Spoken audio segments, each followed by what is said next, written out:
বিবাহের কথা পাকাপাকি হয়ে গেলে পাত্রপাত্রী উভয় পক্ষ যদি বিবাহর দিন তারিখ চূড়ান্ত করে ফেলেন অথবা তথাকথিত এঙ্গেজমেন্ট করে ফেলেন, তাহলে সেক্ষেত্রে পাত্রপাত্রী একে অন্যের সঙ্গে দেখা সাক্ষাৎ করতে পারেন কিনা, একে অন্যের সঙ্গে একান্তে সময় কাটাতে পারেন কিনা, কথাবার্তা বলতে পারেন কিনা, এ বিষয়ে ইসলাম শরিয়ার দৃষ্টিকোণ কি আজ আমরা সে বিষয়ে আলোচনা করার চেষ্টা করবো ইনশাআল্লাহ তাআলা। প্রিয় দর্শক, আমাদের সমাজের বড় একটা অংশ মনে করে যে বিবাহের কথা পাকাপাকি হয়ে গেলে, চূড়ান্ত হয়ে গেলে, দিনক্ষণ ঠিক হয়ে গেলে বা তথাকথিত এঙ্গেজমেন্ট হয়ে গেলে সেক্ষেত্রে ছেলে মেয়ে একে অন্যের সঙ্গে বোঝাপড়ার জন্য, একে অন্যের মধ্যে জানাশোনাটা বেড়ে ওঠার জন্য, গড়ে ওঠার জন্য তারা নির্জনে সময় কাটাতেই পারে, কথাবার্তা বলতেই পারে। এই বিষয়গুলোকে বরং অনেকটা স্বাভাবিক মনে করা এবং সহজ করে দেওয়া হয়। অভিভাবকরাও সেগুলোকে কোনো দোষণীয় বিষয় মনে করেন না।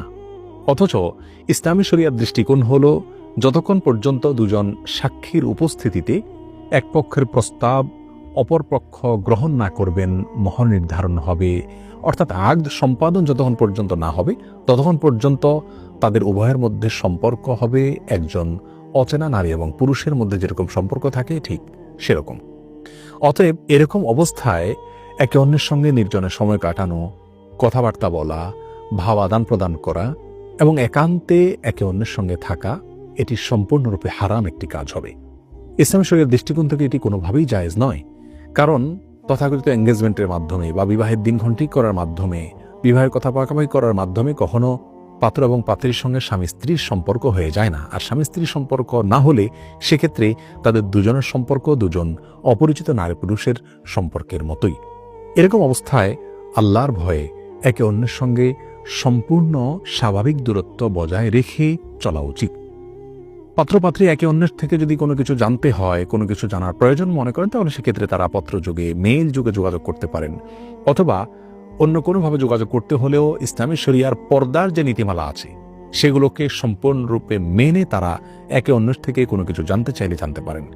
আজকাল বিবাহের দিনক্ষণ ঠিক করার পর আগদ অনুষ্ঠানের আগে তথাকথিত এই বোঝাপড়া, তথাকথিত জানাশোনার যে কসরত, সেটা কিন্তু বেশিরভাগ দম্পতিরা করে থাকেন।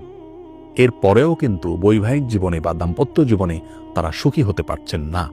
বিধায় বোঝা গেল যে এই বোঝাপড়ার সংস্কৃতি কখনো দাম্পত্য জীবনে সুখ এনে দিতে পারে না। দাম্পত্য জীবনে সুখ এনে দেওয়ার মূল মন্ত্রই হলো আল্লাহ রাব্বুল আলামিনের নির্দেশকে অক্ষরে অক্ষরে মেনে চলার চেষ্টা করা।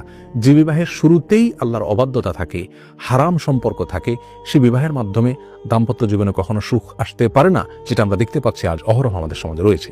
রাসূল করিম সাল্লাল্লাহু আলাইহি ওয়াসাল্লাম সহিহ বুখারীর বর্ণিত হাদিসে ইরশাদ করেছেন, লা ইয়াখলুয়ান্না রাজুলুন বিইমরাআতিন ইল্লা মাআহা যু মাহরাম।